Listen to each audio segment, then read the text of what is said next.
Most people try to avoid being the third wheel, but I decided to make it my job.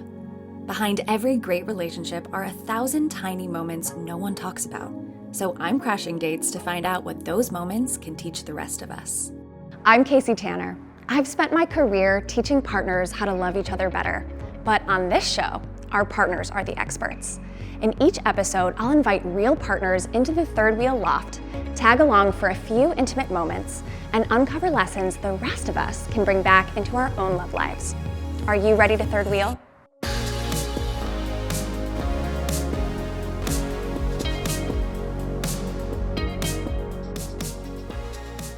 Today, I have the pleasure of third wheeling Caroline and Ceilidh. Let's step inside of their love story together. Hi. Oh my God, come in, come in. These are for you. Come on in. Thank you so much for letting me tag along today. You two have built something so special, and I want to help you tell your story to the audience so that we can celebrate you and learn from you. Let's start at the beginning. I know you have a really particularly special beginning. Okay, we actually met in 2007. We checked the year before we came here. We met on MySpace. Remember that? Oh my God. How old were we? When we met online, she was 12 and I was 15. Whoa. Yeah, we just happened to come across each other from different countries on MySpace. Do you remember anything about finding each other's MySpace profiles? Right, So here's the thing. we were both really into the musical Wicked. Oh, hell yeah. Like, super into Right Wicked. there with you. Role-playing on MySpace was a whole thing at the time. Yeah. So you were Elphaba and I was Glinda. Yeah, my parents told me I couldn't have a MySpace. I was too young, and so I went, well, that's not me. That was my workaround in my head. Totally, Yeah. totally. Wait, really? That's funny. Yes. I love you discovering these things about your story right here. Always things to discover still. Okay, so then what happened next? Well, we were like best friends out of character. And then you convinced your dad to go on vacation to San Francisco, right? Well, we need to meet in person. So I was like, hey, Dad, let's go on a trip to America. But obviously You're powerful. yeah, and I'm an only child. Yeah. So I get what I want eventually, Yeah. even if it takes a while. So we ended up flying over here. And And they did all the tourist stuff. And then Yeah. they went to my hometown, some hotel.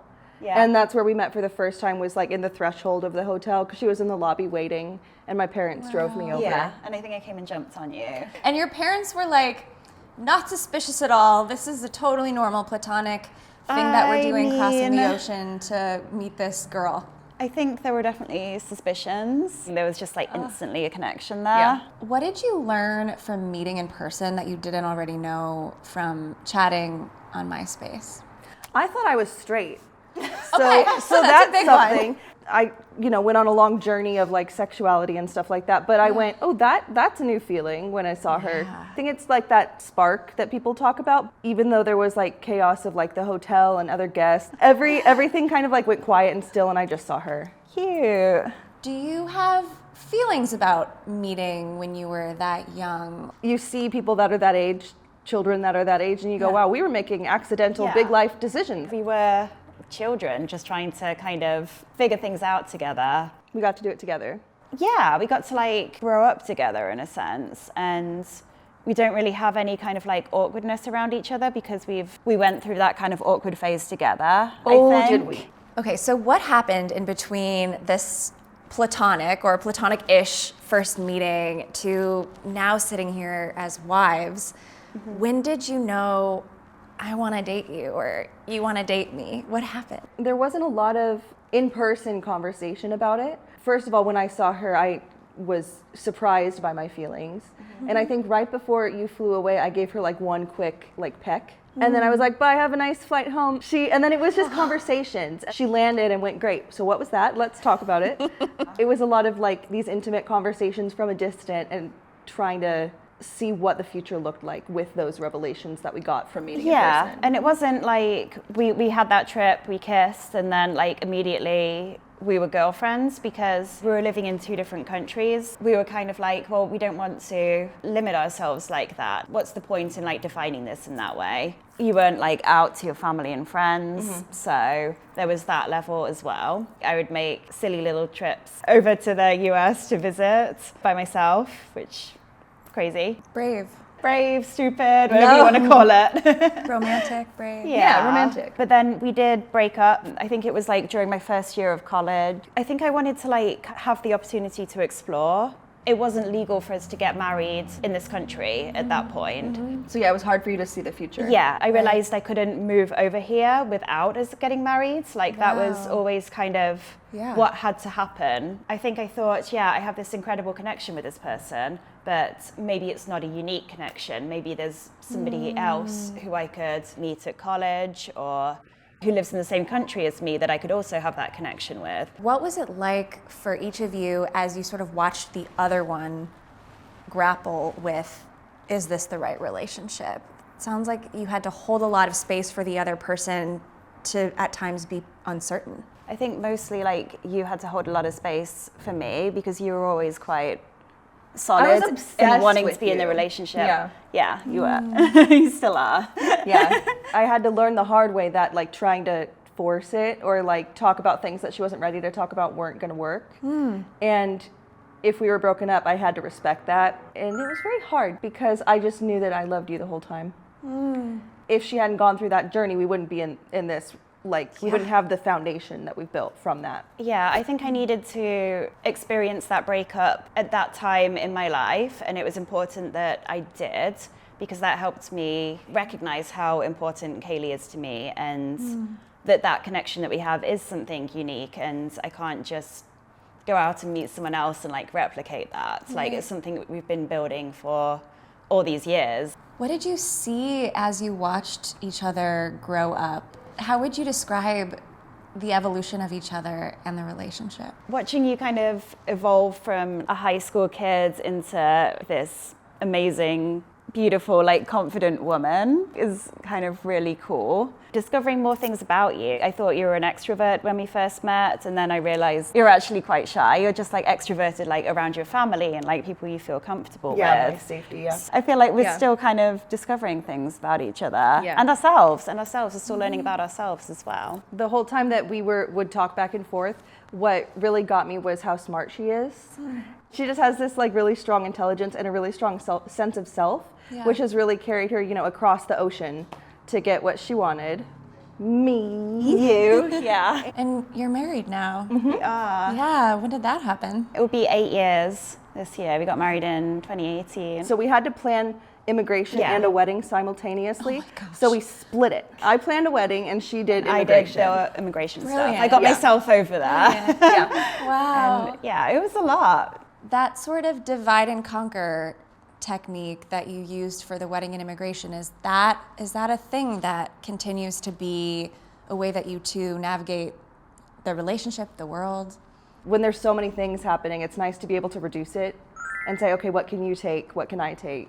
The capacity of what you're able to like take on kind of fluctuates as well. We kind of switch in and out of that, I guess. It's not one person's doing all of the things all of the time. Use the spoon system. Yeah, the spoon system. The spoon system is great. I heard it described in terms of spell slots, like Dungeons and Dragons. She plays a lot of, well, we both play D&D. You have 2 spell slots that you can use, and then like your magic's out for the day in D&D, and like the spoon system's kind of like that. So if I'm feeling like I have extra spoons today that I can distribute on more tasks, like I spend spoons to do a task. Dishes is like super easy. Dishes is such a low spoon task for me. But it's like quite a high spoon task for me, so we do kind of tend to split chores in that sense. Right, it sounds like there's this equitability, and it's not about like we each do half of everything. Right, exactly. We're both just trying to support each other in whatever way we can and take things from each other. What role does neurodivergence play in shaping the way that you do this relationship and shaping your love story? I have ADHD and you're autistic, so that obviously affects the amount of spoons that we have on like a day-to-day basis. We'll say, hey, I'm having a bad brain day. Yeah. And the other person goes, great. Yeah, and sometimes we're both having a mental health day, so we'll just be like, well, neither of us are doing anything. We'll just both be on the couch with the cats and we'll order takeout. Yeah, it sounds like what you're saying is that Neurodivergence invited you to get creative and learn the skills that actually all of us would be better off knowing, and had you learn them maybe faster. What challenge, struggle feels alive between the two of you these days? What are you working on? With everything that's going on externally right now, it's sometimes difficult to like ground yourself in a relationship and just kind of like experience that present moment. I think it's hard to ground yourself as an individual, let Yes, alone as in a relationship. absolutely. Yeah. How do you protect this connection amongst the news cycle, Yeah. the world burning? We'll Like, put phones down. Put phones down. We'll overhear like videos and say, nope, that's not a productive video. That needs to go away. Yeah, and we like take care of each other in that sense. You were on TikTok and then a political video like came up and I was like, nope, not right before bed. Yeah, we look so out for each sweet. other in that kind of way. And finding ways to like physically ground. Like I really like pressure. Yes. So we call it smooshing, Oh which my is not like God. a bad thing, but I I just like put like all of my body weight on top of her, like I'm a weighted blanket. yeah. The It's like a best big way to weighted put blanket so in much the And that's really world. grounding for you. Yeah. What is sex and intimacy Yeah. like 19 years into a Yeah, I mean, relationship? I think that physical connection has always been really important to us because like we were long distance for such a long period of time. We were starved of it in the beginning. Yeah. We're still kind of like discovering things and like what feels good, being responsive to our changing bodies and like evolving bodies as we grow up. Because obviously like Absolutely. we're not teenagers anymore. We have like different energy levels, different things feel good. Since you moved here, both of us have added different SSRIs into our routine, our repertoire. And Repertoire. I love it. The SSRI repertoire. yeah, and something that we've noticed from that is our sex drive's a little bit lower. We have conversations about it all the time. We're still finding that like deep intimacy through things like sitting very close on a couch. Yeah, snuggling. Yeah, I can see it. Yeah. We shouldn't be forcing it. We should just be doing what feels right to us in that moment. We don't not do it, but Yeah, and I think it's important not to kind of reduce our relationship to questions like we need to be having sex once a week or like once a day or like whatever like the norm is. As a sex therapist, this is music to my ears. What has this relationship taught each of you about love? You can't just be like, well, I love you. It's not enough just by itself. You have to show that love. You have to do the work to support each other. You have to love people as they change as well. my love for her started as a best friend. Yeah, and we're still like best friends as well as being wives. Totally. Like that's like That that's wasn't still sarcastic. No, I feel it. Yeah. You do not have to convince me. Yeah. You're going on a hypothetical date. And like anybody who's planning date night, you are going to have to choose what you want to prioritize on date night. So here I have laid out a couple of variables that you might consider prioritizing. And I'm going to ask each of you separately to choose only 3 of them. So I'm going to give you about a minute. Don't peek at each other's cards and choose just 3. Ready, set, start.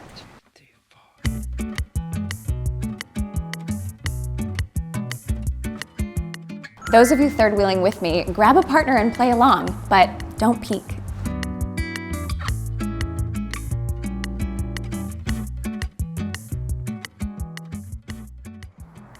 And time's up. Select one of the variables to share with us and tell us why you chose it. So I went for peaceful ambience because I know we both have a tendency to get overstimulated when there's a lot going on around us. So if we could just kind of like mute the volume on the outside world and just have that opportunity to focus on each other, I think that would be a priority of mine. I should have put that on my list. I put feel hot Hell yeah. because I think that both of us, when we feel hot, it like increases our confidence and our fun, our enjoyment. It puts us in the right mindset. What helps you feel hot? I think it depends on the outfit. A fun like quirky accessory makes me feel hot sometimes. Yeah. It's on my list as well, spoilers. It is, all right. Let me just move this right into the center. I'm not surprised that you two have an overlap here. One of the hardest things to actually make happen on a date is to actually feel hot. Yeah, there's always like things beyond your control. Yeah. But it sounds like there's also a couple things in your control, like Yes. a really sweet accessory. Yeah. Yeah? Get some personality in there. Yeah. Some personality in there. Okay, back to you. I put no life admin because I want to do that. I think that's a great idea. That is a good idea. Because I think naturally we'll be like, oh, this thing happened at work, or did you do the dishes, or I don't know. And I like that it's like, it kind of isolates it so you can really focus on the other person. Yeah, when people move in together, when they're doing the stuff of life together, there's more and more admin work that partners have to do. And so I love this idea of leaving that behind when you go on a date.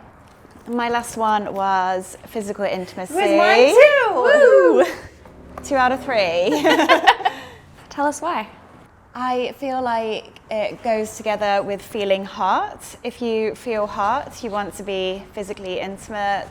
And if you're feeling hot, you're looking hot. So I'm And looking your partner's at you, feeling you're hot, your feeling partner hot. is We're both looking feeling hot and we want to be physically intimate. You gotta do Like, hot things. Yeah, sounds like a really good date night to me. Yeah. What I love about what you've created here together is I think that this peaceful ambiance and no life admin are really protective of your ability to keep yourselves feeling hot, keep yourselves in that intimate headspace, which is most likely to set you up for physical intimacy if that's something that you want. Was there anything that you immediately were like, I don't care, we can leave that behind? I feel like diffuse one argument, I don't need that. That is something that a lot of relationships really struggle with. Yeah. How do you, if something comes up in the middle of a date, I'm sure the temptation is there to sort of talk it out at least. How do you compartmentalize? Or maybe that's not even the word you would use. What skills does this take? I think it takes a lot of self-awareness to like know what you're feeling and where it's coming from. Like for example, if I perceived like a tone that triggered me, you know, at a date you don't necessarily need to say, well, this is the tone, this is how I felt, what did you feel? But you can go, hey, let's talk about that moment later because I have feelings about it. I don't know if you do, because it might have been an accidental tone. I do that.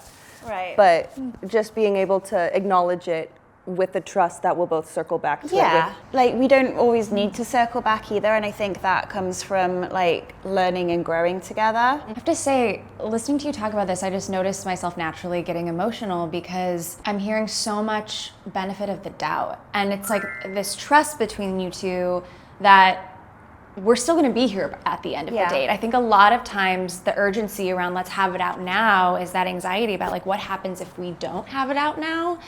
And it seems like there's this knowledge that like that's not even on the table for the two of you. Like you're gonna be there at the end of the day coming home to each other. Yeah. I think that's a really important part of our relationship. I know that you're not going to like run away just because like I've snapped at you or I reacted badly to something you said. Yeah, the worst that'll happen is that hurt my feelings. I'm gonna go lay down under my weighted blanket. I also want to come back to this phrase accidental tone, which I think is genius. I think a lot of us assume that tone is intentional. Yeah. That's actually something that we choose. And sometimes we do, but very often we don't. And so I love this phrase accidental tone. I might employ this with my partner, like, did you just use an accidental tone with me? This is our situation wheel, and on it, I have written a number of challenges that many relationships face. One at a time, each of you will spin the wheel. I'll read out the situation, and I want to know what would the situation bring up for you, and what has this relationship taught you about how you would navigate this situation. And you can think about how you might respond to these situations. You tell your partner that they've hurt your feelings, but then they start crying.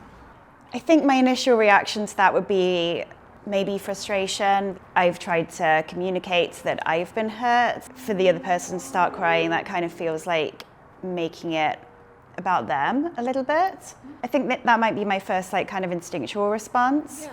I also don't think that crying is necessarily something that the other person can control. My response to a lot of situations is just like to cry. And it's not something that I'm trying to do. I'm not trying to make it about me. So taking a moment to understand, it is about them as well, I guess. So they're also allowed to have emotions. So I think also having that response to it, like also seeing things from the other person's point of view is important. Yeah, it reminds me, going back to that accidental tone, it's like, what happens when we take into account that our partners might be having in the moment responses that they didn't want to have, didn't prepare to have, maybe even feel shame about having. Not saying, never mind, you didn't hurt my feelings, please stop crying, but being like, okay, you're a person too, let's take a moment, let's come back to this. Your partner is being fully present and really charming with their friends, but when they get home with you, they get really quiet and low energy. I've probably done that situation too as an introvert. So I think my immediate response as the person who's at home with their partner coming back would be, oh my gosh, they're home. I get to hang out with them. Why don't they want to hang out with me? And maybe even some like insecurity. Both of us have social batteries that wear down, and I would like to think that I would know that that's probably what it is. So just kind of check in, maybe let the person have that space and be low energy. And then once they've had some time to reset, maybe check in and say, hey, did something happen? I'm noticing different energy than I thought you would have when you came home. Is everything okay? But having that time to adjust to the change in what I expected versus what I got. Right. Yeah. Oh my gosh, so much wisdom in there. I feel like first you were like, well, that could easily be me, right? Like any of have us, done that. right? Any of us could be the person who comes home and then like loses steam. Yeah. And so I love this sort of like moment of empathy. And then it sounds like you reminded yourself who your partner is. An introvert, somebody who, doesn't have a never-ending social battery. Okay, that's helpful. And then there's also a moment of like, how do I take care of myself in this moment? Yeah. How do I entertain myself? But then still coming back around and checking in and just being not accusatory, not attacking, just like, hey, I noticed a shift in energy. I loved that way into the conversation. If I get the same one. Your partner wants praise for finally doing something they said they would do for you 3 months ago. That's so funny. It's funny because it's true. That would probably be quite annoying for a lot of people. If you've been asking for something to be done for a while, like you've been reinforcing that, and then it's 3 months later and they've finally done it and they're looking for praise, your initial reaction could be like, well, I've been asking you to do that, so Why would I give you praise? Why would I praise that? You're kind of doing the bare minimum at this point. Even though I wanted it 3 months ago, the fact that it's happening now is what's important, honestly. Your partner goes on a work trip with someone you know they have a crush on. That's like a recipe for insecurity. Like no matter how much you trust somebody, there's always going to be a voice kind of in the back of your head saying, well, this is like ingredients for a disaster. Maybe not a recipe for a disaster, but all the ingredients are there. There would probably be, you guessed it, a check-in. And say, hey, I noticed that I'm having these feelings. I'm getting really worried about this trip. I know it's just for work. Kind of like seek out that, not validation, but just get confirmation from your partner again that you're in love and you don't want to, nothing bad's going to happen. She could be like, what? You're the only person for me, and kiss me. Yeah, I think it's okay to ask for validation sometimes. Like that. We're gonna ask y'all to do a 3-minute eye gaze. You guys are really good at this, being present with the connection that you have with each other. So we'll ask you to conjure that up, and I'll tell you when to start and when to stop, and then I'll have a few questions. Sound okay? Yeah, great. Okay, great. Whenever you're ready.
Hi. Hold her hand. Yeah, I was gonna say, is there anything you want to do or say to each other? I just missed her. Yeah, I felt like I felt the distance. I was just like, I want to touch you. Touch, close do to it, you. yeah. I was trying to like kind of communicate with you with like just our eyes, but not. What were you trying to say? I was trying to say like, I love you and like you're the person I love and things like that. I don't know if they came across it with my eyeballs. I think so, because I was thinking it too. I went from this is so silly to oh man, I love you to Yeah. I definitely had some tears come to my eyes watching and feeling, you know, very much a third wheel in that moment. But also I could feel the connection, just beautiful to witness.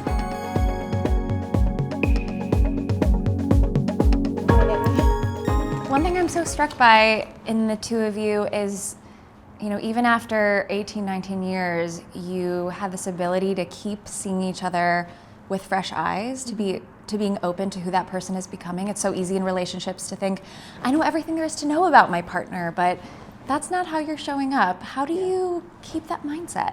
I think it's important just not to be scared of change. This version of you fit this version of me in that moment, but we can like grow and evolve together and move into each other.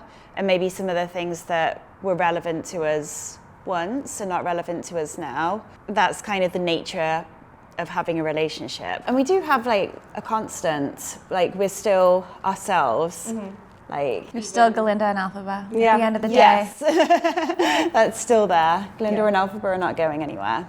Yeah, there's something there about not letting the fear of change get to you, welcoming it even. Yeah, I think you can be scared of change, but when it happens, embrace it and say, okay, this is what I'm working with.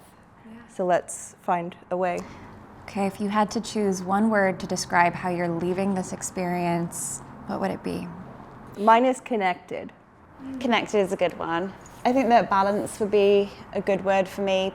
We always like balance each other out. Well, if I could share, my word is admiration. I feel like I learned so much from the two of you. Your relationship gives me hope. It was really lovely to witness. Thank you. Before I cry again, how are you going to take care of your relationship and each other tonight? Spend time together, maybe look into each other's eyes a bit more, and just kind of really enjoy this connection, enjoy each other's presence. Sounds like a great evening. It's time, unfortunately, to say goodbye for now. Yeah. Yeah. Okay. I wrote the two of you a little love note based off of everything that I learned from your wisdom today. Oh my gosh. Yeah. Caroline and Ceilidh, third wheeling your relationship has shown me what care means in practice. The way you offer each other the benefit of the doubt, tend lovingly to each other's needs alongside your own, and protect your ability to stay present with each other. All of this reminds me that love is more than about just chemistry. It's a choice you make every day. Your third wheel, Casey. We've been perceived. It's in a good way. Just be astronauts. Let's go somewhere.